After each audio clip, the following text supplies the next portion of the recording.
और चाचा बड़े प्यार से उसकी पीठ सहलाने लगे, मानो कुछ न लाने की कमी को वे पूरा प्यार से ही पूरी कर देंगे। चाचा कुछ लाए भी नहीं। इस सूचना ने बंटी को और भी खिन्न कर दिया, वरना जब भी चाचा आते हैं पापा उसके लिए कुछ न कुछ जरूर भेजते हैं।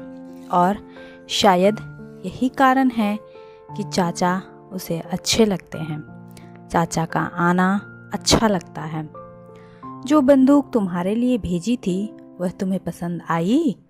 बहुत अच्छी, बहुत ही अच्छी। आपने देखी थी? बंदूक के नाम से ही जैसे मरा हुआ उत्साह एक क्षण को जाग उठा। हमने साथ ही जाकर तो खरीदी थी। फिर चाचा यूं ही कमरे में इधर उधर देखने लगे। ये चित्र तुमने बनाए हैं? दीवारों पर मम्मी ने उसकी पेंटिंग्स गत्ते पे चिपका कर लटका रखी है। 3 शीशे के फ्रेम में मढ़वा रखी है। हाँ, बड़े गर्व से बंटी ने कहा। स्कूल में मेरी और भी अच्छी अच्छी पेंटिंग्स रखी है। आर्ट क्लब का चीफ हूँ। अच्छा। चाचा ने शाबाशी देते हुए उसकी पीठ थपथपाई और फिर जैसे कहीं से उदास हो गए, पर कहीं भी कोई उदास होने की बात हुई भला? इतने में मम्मी घुसी, हाथ में ट्रे लिए हुए, लगा मुंह भी धोकर आई हैं। यूं भी सोकर उठती हैं तो मम्मी का चेहरा बहुत ताज़ा ताज़ा लगता है। चाचा को गिलास पकड़ाकर मम्मी सामने वाली कुर्सी पर बैठ गईं। तुम्हारा बेटा तो बड़ा गुणी है शकुन, कलाकार बनेगा। देखो ना, इस उम्र में बड़ी अच्छी पेंटिंग्स बना रखी है। मम्मी ने उसे देखा क्या, जैसे लाड़ में नहला दिया। बंटी सोच रहा था मम्मी उसकी तारीफ में कुछ और कहेंगी, पर फिर सब चुप हो गए। हमेशा बोलते रहने वाले चाचा भी चुप, और चाचा के सामने चुप रहने वाली मम्मी भी चुप। अंधेरा अंधेरा कमरा और भीतर बैठे लोग चुप, जैसे एक अजीब सी उदासी वहाँ उतर आई हो।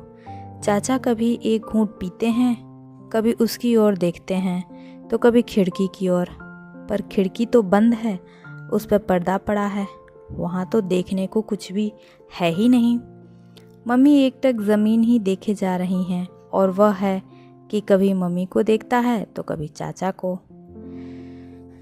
चाची जी अच्छी हैं बच्चे? आखिर मम्मी ने पूछा। ठीक हैं सब। कुछ इस भाव से कहा मानो उन्हें इन सब में कोई दिलचस्पी ही ना हो।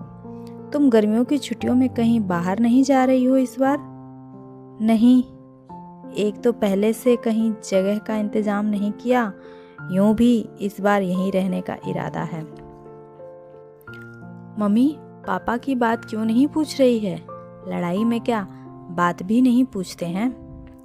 कलकत्ते में तो अभी से गर्मी शुरू हो गई होगी। यहाँ शाम को भी अभी बहुत अच्छा रहता है और रात को ठंडी रहती है। बातें कर रहे हैं, पर बंटी तक को लग रहा है जैसे कमरे का मौन नहीं टूट रहा, उदासी नहीं छट रही है। चाचा को क्या हो रहा गया है? वैसे तो चाचा जब भी आते हैं उन्हें मम्मी से बहुत बहुत बातें करनी होती है। शाम को या दोपहर को आएंगे तो रात के पहले कभी नहीं जाएंगे, और जब तक बैठेंगे लगातार कुछ न कुछ बोलते ही जाएंगे। अगर मम्मी थोड़ी देर को उठकर चली भी जाए तो चाचा उससे बातें करने लगेंगे, और कुछ नहीं तो उसका टेस्ट ही ले डालेंगे। टेबल पूछेंगे, स्पेलिंग पूछेंगे। चुप तो चाचा रह ही नहीं सकते। उन्हें इस तरह लगातार बोलते देखकर बंटी को ख्याल आता, अगर इन्हें कभी क्लास में बैठना पड़े तो बाप रे बाप, सारा दिन सज़ा खाते ही बीते। मुंह पर उंगली रखे खड़े हैं या कि मुंह पर डस्टर बांधे बैठे हैं। उसने पिछली बार यह बात मम्मी को बताई तो हंसते हंसते हुए उसका कान खींचकर कहा, यही सब सोचता रहता है बड़ों के बारे में। और फिर देर तक हंसती रही थी। मुंह पर डस्टर बांधे चाचा की कल्पना में वो खुद हंस हंस कर दोहरा होता जा रहा था। वही चाचा आज चुप हैं, चुप ही नहीं उदास भी हैं। आप कितने दिन हैं यहाँ पर? परसों की तारीख है, बस उसी दिन शाम को चला जाऊंगा। फिर एक क्षण ठहर कर बोले, तुमसे कुछ बात करनी थी, तो सोचा कि एक दिन हाथ में होगा तो ठीक रहेगा। मम्मी की आंखें चाचा के चेहरे पर टिक गईं। हजारों सवाल उन आंखों में झलक आए। मम्मी पर एक अजीब सा तनाव आने लगा। बंटी के मन में जाने कैसा कैसा डर सा समाने लगा। पहले वह कुछ भी जानता समझता नहीं था, जानने समझने की कोई इच्छा भी नहीं थी, पर अब जानने लगा है और जितना जानता है उससे बहुत ज़्यादा जानने की इच्छा है, बल्कि सब कुछ जान लेने की इच्छा है। उसे मालूम है कि चाचा पापा के पास से आते हैं और आने पर पापा की ही बातें करते हैं। क्या बातें करते रहे हैं उसे नहीं मालूम, उसने कभी सुनने की कोशिश ही नहीं की, पर इस बार जरूर सुनेगा। हाँ, इतना उसे जरूर मालूम है कि चाचा 1-2 दिन के लिए आकर मम्मी को 10-12 दिनों के लिए बदल जाते हैं। कभी कभी तो मम्मी इतनी उदास हो जाया करती थी कि उनसे बातें करना भी बंद कर देती थी। साथ सुलाकर भी न उसे प्यार से सहलाती न कहानी सुनाती। पर पिछली बार मम्मी बहुत खुश हुई थी, इतनी खुश कि बिना बात ही उसे बाहों में भर भर कर प्यार करती रही थी। तब बंटी को शक हुआ कि चाचा की छड़ी में तो कोई जादू नहीं है। मम्मी पर फेर कर चले गए और मम्मी बदल गईं।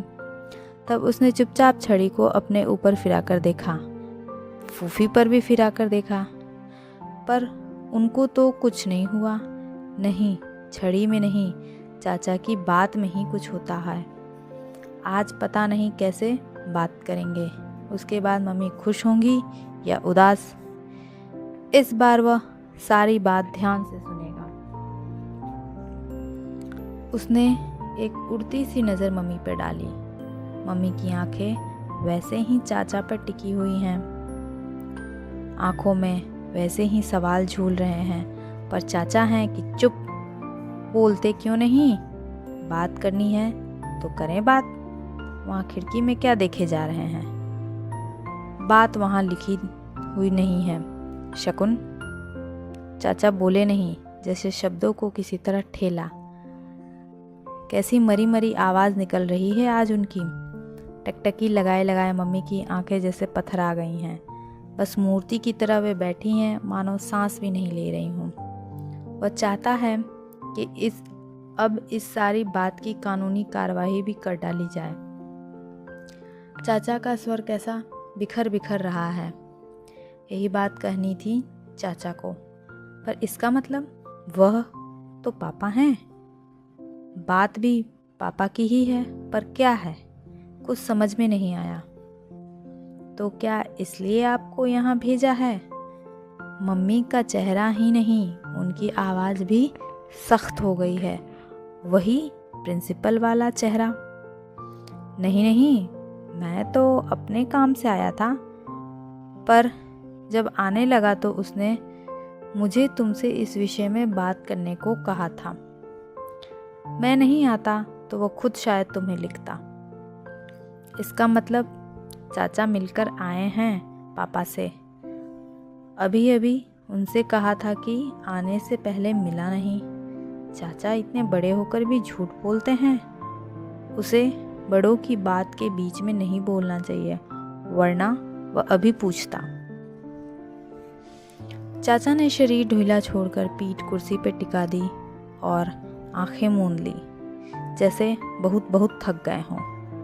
बस हो गई बात, इतनी सी बात करने आए थे। यह भी कोई बात हुई भला? आप कुछ देर आराम कर लीजिए, रात के सफ़र की थकान भी होगी। बाकी बातें शाम को हो जाएंगी। ऐसी कौन सी नई बात करनी है? वाक्य का अंतिम हिस्सा मम्मी ने जैसे अपने आप से कहा और बिना चाचा का उत्तर पाए ही अलमारी खोलकर एक चादर निकाली और ड्राइंग रूम के दीवान पर बिछा दी। चलिए जाकर लेट जाइए, मम्मी ने ऐसे कहा जैसे बंटी को कह रही हूँ। और चाचा भी बिल्कुल चुपचाप उठकर चले गए। पता नहीं वे सचमुच ही थके हुए थे या पता नहीं जैसे बात टालना चाह रहे थे। और तू सोता क्यों नहीं है? यहाँ बैठकर गुटुर गुटुर बातें सुन रहा है। भरी दोपहर में भी तुझे नींद नहीं आती। बंटी उछलकर पलंग में दुबक गया, पर नींद का कोई प्रश्न ही नहीं। मम्मी की ओर देखकर पूछा, चाचा क्या कहते थे मम्मी? मम्मी ने ऐसी चुभती नज़रों से उसे देखा कि वह भीतर तक सहम गया और खट से उसने आंखें बंद कर ली थीं। पर बंद आँखों से वह उस चुभन को महसूस करता रहा। फिर बंद आँखों से ही उसने जाना कि मम्मी भी उसकी बगल में आकर लेट गई हैं। अब सबको सुलाकर मम्मी जागती रहेंगी। चाचा की कही हुई बात क्या बहुत बुरी थी? अनायास ही मम्मी की उंगलियां उसके बालों को सहलाने लगीं, कांपती थिरकती उंगलियां। उन उंगलियों के पोरों में से झरझर कर जाने कैसा स्नेह बंटी की नसों में दौड़ने लगा कि मन में थोड़ी देर पहले जो भय समाया था वह अपने आप ही धीरे धीरे बह गया। स्पर्श से ही वह जान गया कि अब तक मम्मी के चेहरे की वह सख्ती भी जरूर पिघल गई होगी। उसने धीरे से आंखें खोली। मम्मी हमेशा की तरह छत की ओर देख रही थीं। आंख से शायद अभी अभी झरा आंसू कनपटी को भिगोता हुआ बालों की लट में लटका था। मम्मी का आंसू। मम्मी को उसने उदास होते देखा है, गुस्से होते और डांटते हुए भी देखा है, पर रोते हुए कभी नहीं देखा। चाचा ने शायद कोई बहुत ही खराब बात कह दी है। चाचा को लेकर उसके मन में एक अजीब तरह का आक्रोश घुलने लगा। एक तो कुछ लाए नहीं, फिर झूठ बोला और अब कोई गंदी सी बात कहकर मम्मी शायद बहुत दुखी है। जैसे भी होगा वो मम्मी को दुखी को दूर करेगा। ये लोग सारी बात बताएंगे तो ठीक, नहीं तो खुद ही पता लगाएगा। माँ का दुख दूर करने वाले राजकुमार तो कैसे कठिन कठिन काम करते थे। वह सरक कर मम्मी से और सट गया, फिर अपनी छोटी सी बाँह मम्मी के गले में डालकर बोला, बहुत आग्रह के साथ, बहुत मनुहार के साथ, मुझे बताओ ना मम्मी, चाचा ने क्या कहा? तू सोएगा नहीं बंटी? उदासी में भी मम्मी ने ऐसे कड़कर कहा कि बंटी ने चुपचाप आंखें मूंद ली। ढेर ढेर प्रश्नों का, ढेर ढेर कौतूहलों का सागर उसके चारों ओर उमड़ने लगा, जिसमें वह डूबता ही चला गया, गहरे और गहरे। और फिर पता नहीं उसे कब नींद आ गई। धूप डल गई तो मम्मी और चाचा लॉन में आ बैठे। वह जब से जागा इन लोगों के आसपास ही मंडरा रहा है। आज जैसे भी हो उसे सारी बात जाननी है, पर चाचा उस तरह की कोई बात ही नहीं कर रहे हैं। उसकी पढ़ाई की बात, मम्मी के कॉलेज की बात, दुनिया भर की बातें कर रहे हैं, पर जो बात करने आए हैं बस वही नहीं कर रहे हैं। शायद वो बैठा है इसलिए, पर वह जाएगा भी नहीं। बैठे रहें रात तक। रात को वह आंख मूंद कर सोने का बहाना करके पड़ा रहेगा और सारी बात सुन लेगा। बंटी बेटे, तुम शाम को खेलने वेलने नहीं हो, खेलते वेलते नहीं हो? अच्छा बताओ तो, कौन कौन से खेल आते हैं तुम्हें? खेल वेल सीधे क्यों नहीं कहते हैं कि यहाँ से चले बनो?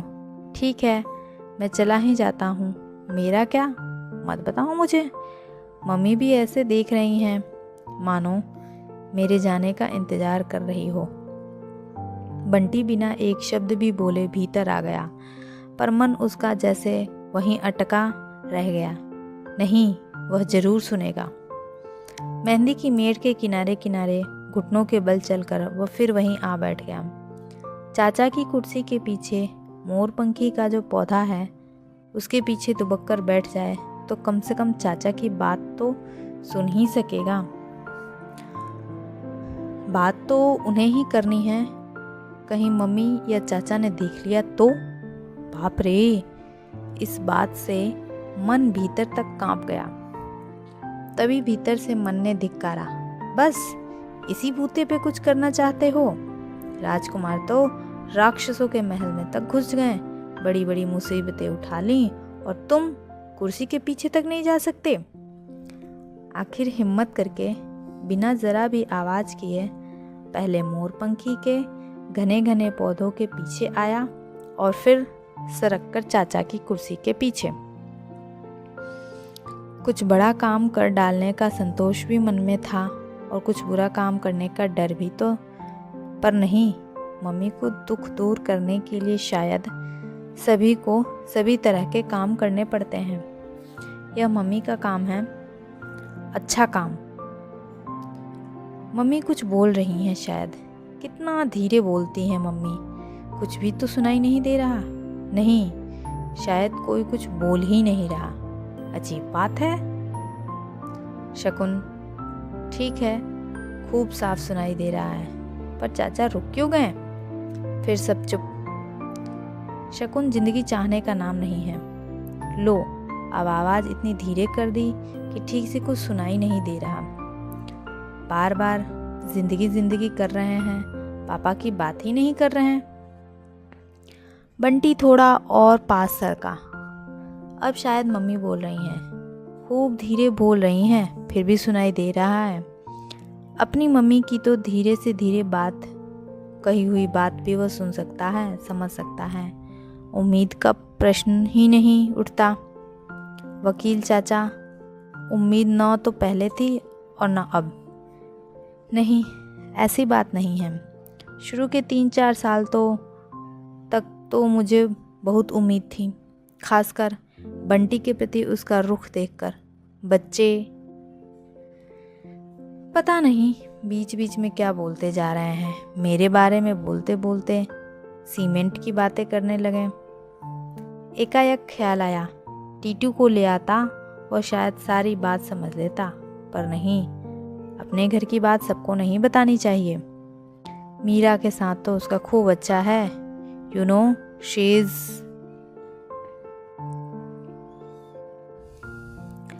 अब बीच में पता नहीं यह किसकी बात घुसा दी।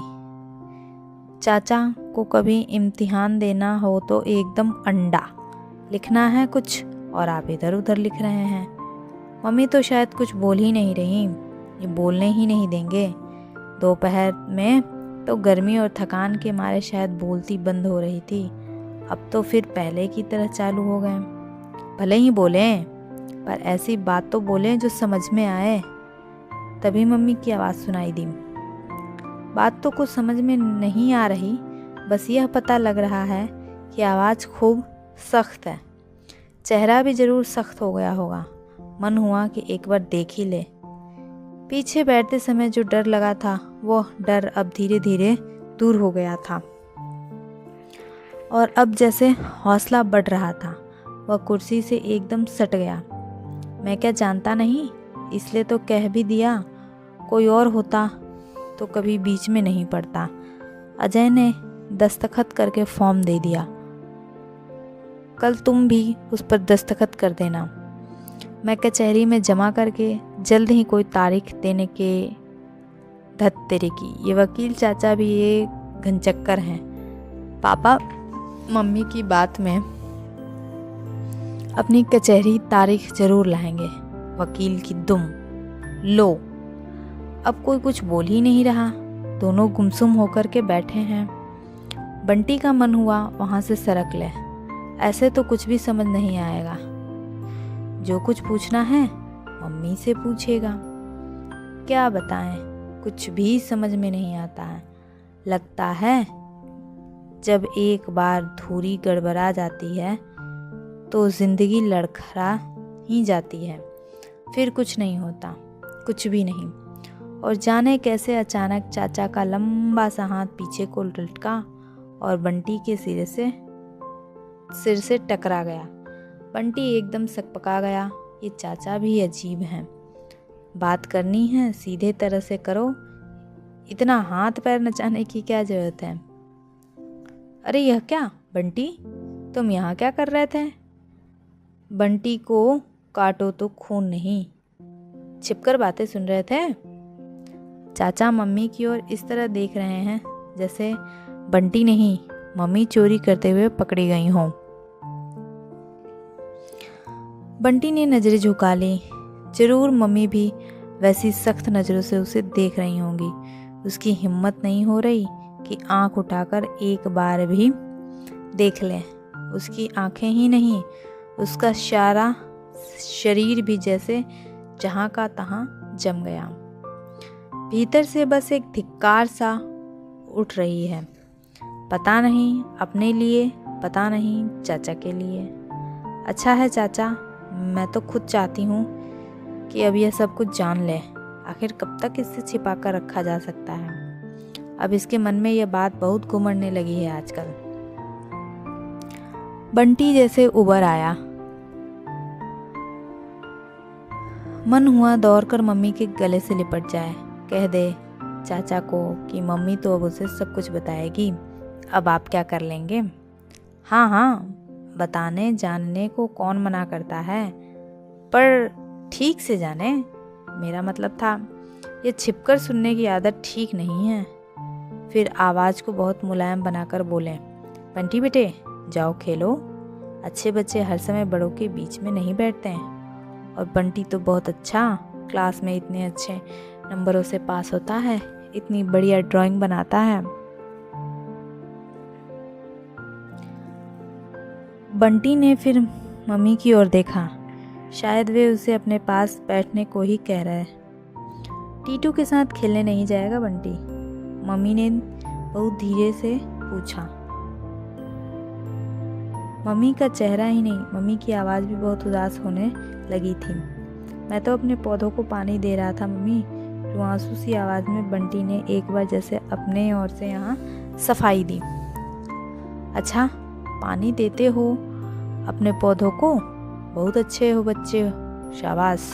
अब खेलने जाओ, अपने टीटी वीटी के साथ खेलो।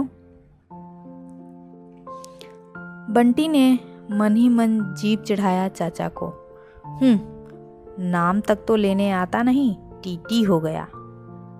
और फिर वहाँ से तीर की तरह भाग गया, कुछ इस भाव और फुर्ती के साथ मानो उसे वहाँ बैठने की या उन दोनों के बीच की बातचीत सुनने की कोई इच्छा नहीं है।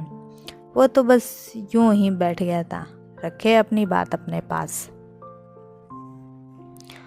दौड़ते हुए चाचा के अंतिम वाक्य को याद किया, जब धुरी गड़बड़ा जाती है तो जिंदगी लड़खड़ा जाती है। जरूर इस धुरी में ही कोई बात है, तभी तो उसे भगा दिया। धुरी का मतलब क्या होता है, किससे पूछे? टीटू से ही पूछेगा। टीटू सचमुच बहुत सारी ऐसी बातें जानता है जो वह नहीं जानता। उसके अम्मा पापा उसके सामने ही तो सारी ऐसी बातें करते हैं, इसलिए सब जानता भी है। धुरी भी जरूर जानता होगा। टीटू गुलेल में कंकड़ लगाकर पेड़ पे बने घोंसले का निशाना साध रहा था। क्या कर रहा है? पापा ने कहा है मुझे भी तेरे जैसे बंदूक दिलवा देंगे, बस पहले मैं निशाना लगाना सीख जाऊं।